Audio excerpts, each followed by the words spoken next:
കൃഷ്ണ ഗുരുവായൂരപ്പ എല്ലാവർക്കും നമസ്കാരം. ഉച്ചപൂജ പറയാൻ തന്നെയാണ്.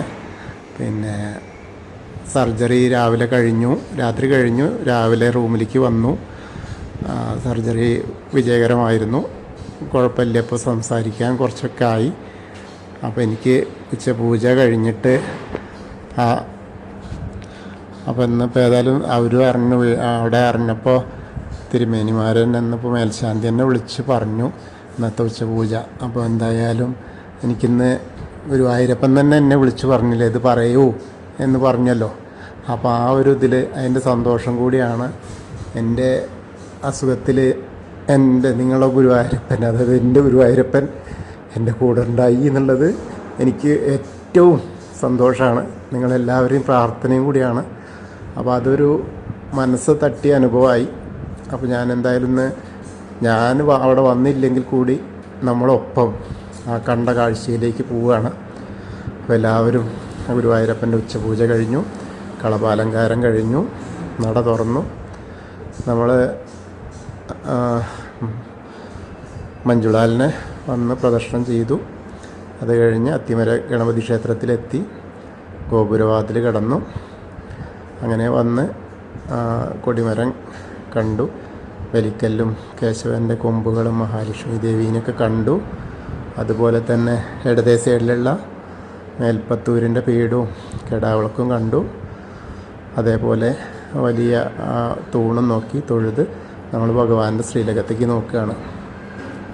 ശ്രീലകത്തേക്ക് ഇങ്ങനെ നോക്കുമ്പോൾ വളരെ പ്രസാദമായിട്ട് പ്രകാശത്തിൽ അങ്ങനെ കാൽപാദങ്ങൾ കാണുന്ന വലിയൊരു ഏട്ടൻ ആണ്. ഏട്ടൻ്റെ കാൽപാദങ്ങളും കാൽത്തളകളും കാണുന്നു. അങ്ങനെ മുകളിലേക്ക് ഇങ്ങനെ നോക്കിയാൽ അത് ബലരാമസ്വാമിയായിട്ടാണ്. ബലരാമസ്വാമിയുടെ മുകളിൽ ഇങ്ങനെ കയറി നിന്ന് നമ്മുടെ ഉണ്ണിക്കണ്ണൻ, നമ്മുടെ പൊന്നുണ്ണിക്കണ്ണൻ ഗുരുവായൂരപ്പൻ നേട്ടനും അനിയനും കൂടിയാണ്. അതിങ്ങനെ എന്തൊരു രസമാണെന്നറിയോ, രണ്ടാളും കൂടി അവിടെ വന്ന് ഭക്തരെ എല്ലാവരെയും നമ്മളെ എല്ലാവരെയും അനുഗ്രഹിക്കാനായിട്ട് കാത്തു നിൽക്കുകയാണ്. അപ്പോൾ ആ ഒരു കാഴ്ചയാണ് ഇന്നത്തെ അധികം എന്താ പറയുക, മനസ്സിനെ അത്രയ്ക്കും സന്തോഷമാക്കുന്ന ഗുരുവായൂരപ്പൻ്റെ, അതായത് മഹാവിഷ്ണുവിൻ്റെ 2 അവതാരങ്ങളാണെന്ന് നമ്മളെ അനുഗ്രഹിക്കാൻ വന്നിട്ടുള്ളത്. അപ്പോൾ ആ ഏട്ടനെയും അനിയനെയും കണ്ട് കൂടുതൽ വിവരിക്കണില്ല, എന്താ വെച്ചാൽ എല്ലാതും ഒന്ന് പോയിട്ട് എത്തി വരണ്ടേ. അപ്പോൾ ഇന്നത്തെ ഇതാണ്. അതുമാത്രമല്ല, അത് ചെയ്തിരിക്കുന്നത് നമ്മുടെ മുൻ മേൽശാന്തി പൊട്ടക്കുഴി ശ്രീനാഥ് നമ്പൂരിയാണ്, ഒതുക്കനാണ് അദ്ദേഹമാണ്. അപ്പോൾ അദ്ദേഹം ആ ഒരു കാര്യം വളരെ കർമ്മം നന്നായിട്ട് നിർവഹിച്ചിട്ടുണ്ട്. അപ്പോൾ എല്ലാവരും ആ സോപാനപ്പടിയിൽ നിന്ന് ഭഗവാന്റെ ശ്രീലകത്തേക്ക് നോക്കിയിട്ട് പ്രാർത്ഥിച്ചോളൂ. ബലരാമേട്ടനെയും നമ്മുടെ പൊന്നുണ്ണിക്കണ്ണനെയും ഒപ്പം കണ്ട് തൊഴുതോളൂ കേട്ടോ. എല്ലാവർക്കും ആ ഗുരുവായൂരപ്പൻ്റെ അനുഗ്രഹം ലഭിക്കും. അതെന്തായാലും എനിക്കും ഏറ്റവും കൂടുതൽ സന്തോഷം നിറഞ്ഞ ദിവസമായി. ഞാൻ ഇന്ന് രാവിലെയാണ് ഇങ്ങോട്ട് എത്തിയത്. കാരണം BP കൂടുതലായിരുന്നു, അതുകൊണ്ട് സർജറി താമസിച്ചു. എന്നാലും ഗുരുവായൂരപ്പൻ്റെ അനുഗ്രഹം കാരണം അത് കഴിഞ്ഞു. Observation BP കുറയുന്നുണ്ടായിരുന്നില്ല. അപ്പോൾ ഞാൻ പറഞ്ഞു, മക്കളുടെ അടുത്തേക്ക് ഇങ്ങനെ റൂമിലേക്ക് ആക്കി തന്ന വളരെ കാര്യമായി, അപ്പോൾ കുറഞ്ഞോളൂ എന്ന് പറഞ്ഞു. അങ്ങനെ വന്ന് കുറഞ്ഞു. ഇപ്പം ഇന്ന് ഇതും കൂടി അറിഞ്ഞപ്പോൾ എനിക്ക് തന്നെ ഗുരുവായൂരപ്പൻ എന്നോട് നിയോഗിച്ചതാണ്. അപ്പോൾ ഞാനിത് നിങ്ങളുമായിട്ട് പറഞ്ഞില്ലെങ്കിൽ പിന്നെ ഞാൻ എന്താ, അപ്പോൾ എനിക്കും സന്തോഷം തന്നെയാണ്. അതുകൊണ്ട് ഞാൻ നിങ്ങളിലേക്ക് ഇത് എത്തിക്കുകയാണ്. അങ്ങനെ നമ്മൾ അഗ്നികോണിലുള്ള ബലിക്കല്ല് നോക്കിയിട്ടും അതേപോലെ തിടപ്പള്ളി നോക്കിയിട്ടും ഒക്കെ തൊഴുത് ആലിലക്കണ്ണനെയൊക്കെ ഒന്നല്ല, അപ്പോൾ ആലിലക്കണ്ണനായിരുന്നു എന്ന് പറഞ്ഞു. അങ്ങനെ തൊഴുതു. ഗണേശനെ കണ്ടു. ഗണേശൻ്റെ അവിടെ ചെന്നിട്ടൊന്ന് നമുക്ക് പ്രാർത്ഥിക്കാം. ഏകദന്തം മഹാകായം തപ്തകാഞ്ചന സന്നിപം ലംബോദരം വിശാലാക്ഷം വന്ദേഹം ഗണനായകം. അത് കഴിഞ്ഞ് സരസ്വതി ദേവീനെ കാണുക. സരസ്വതി നമസ്തുഭ്യം വരദേ കാമരൂപിണി വിദ്യാരംഭം കരിഷ്യാമി സിദ്ധിർഭവതു മേ സദാ. അങ്ങനെ അത് കഴിഞ്ഞ് നമ്മൾ ചെറിയ ഗണേശനെയും മത്സ്യം, കൂർമ്മ, വരാഹം, നരസിംഹം വരെയുള്ള രൂപങ്ങളൊക്കെ കണ്ട് തൊഴുത് മേൽശാന്തിയുടെ അവിടെ, അതായത് ശ്രീനാഥാണ് ഇരിക്കുന്നത്, ശ്രീനാഥ് ഒതുക്കൻ. അപ്പോൾ കൊട്ടക്കുഴി ശ്രീനാഥ് ഒതുക്കൻ, അദ്ദേഹത്തിൻ്റെ അടുത്ത് നിന്ന് പ്രസാദമൊക്കെ വാങ്ങാം. അങ്ങനെ വാങ്ങിയിട്ട് നമ്മൾ ബാക്കിയുള്ള ദശാവതാര വിഗ്രഹങ്ങളുടെ വാമനരൂപവും ഗജേന്ദ്രമോക്ഷവും ഗരുഡനായിരിക്കുന്ന മഹാവിഷ്ണുവിനെയൊക്കെ കണ്ട് ആനന്ദശായിയായ അനന്തപത്മനാഭനെയൊക്കെ കണ്ട് തൊഴുത് ശ്രീകോവിലിൻ്റെ പുറകു വശത്ത് സാഷ്ടാംഗം നമസ്കരിക്കുക. നമസ്കാരമൊക്കെ കഴിഞ്ഞ് നേരെ നമ്മൾ ബാക്കിയുള്ള ശ്രീരാമചന്ദ്രനും ബലരാമനും ഭാർഗവരാമനെയൊക്കെ കണ്ട് തൊഴുത് കൃഷ്ണനെയും മുരുകനെയൊക്കെ കണ്ട് ഹനുമാൻ സ്വാമിയുടെ അടുത്തെത്തുക. ഹനുമാൻ സ്വാമിയെ പ്രാർത്ഥിക്കാം. എല്ലാവരും കൂടെ പ്രാർത്ഥിച്ചോളൂ. ത്വമസ്മിൻ കാര്യനിര്യാഗേ പ്രമാണം ഹരിസത്തമ ഹനുമാൻ യജ്ഞമാസ്തായ ദുഃഖക്ഷയകരോഭവ മനോജവം മാരുതതുല്യവേഗം ജിതേന്ദ്രിയം ബുദ്ധിമതാം വരിഷ്ഠം പാദാത്മജം വാനരയൂതമുഖ്യം ശ്രീരാമദൂതം ശിരസാ നമാമി.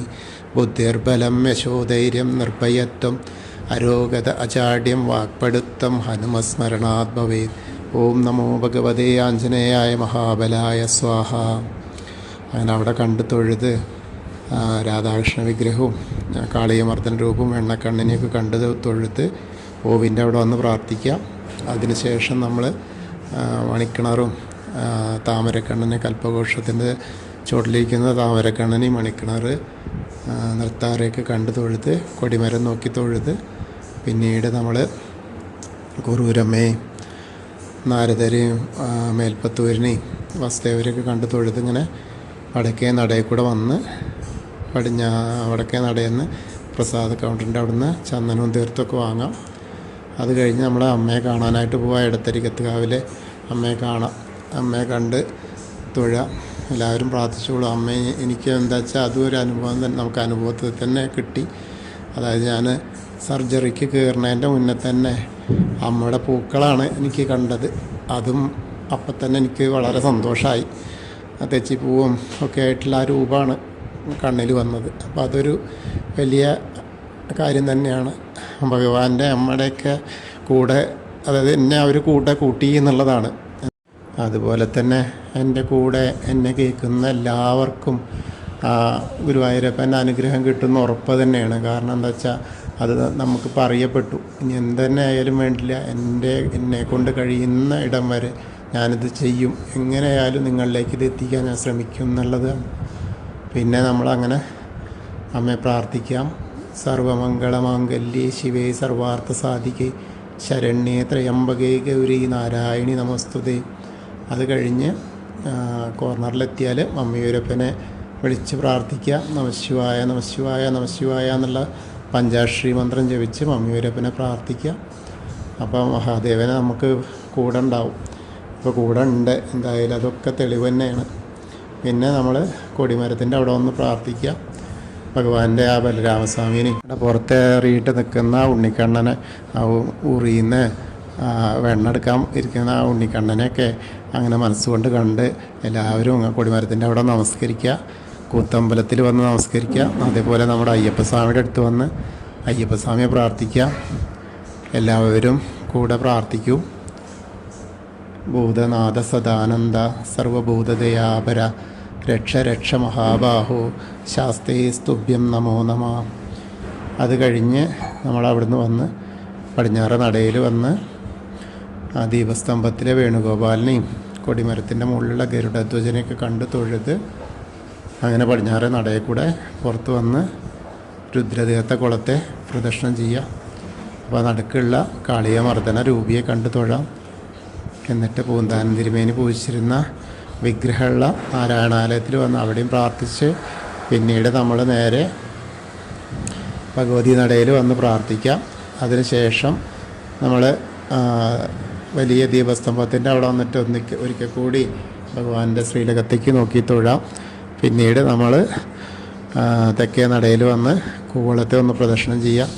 അങ്ങനെ പ്രദക്ഷിണം ചെയ്ത് ഭഗവാന്റെ മഹാദേവൻ്റെയും പാർവതീദേവിയുടെയൊക്കെ അനുഗ്രഹം നമുക്ക് കിട്ടും.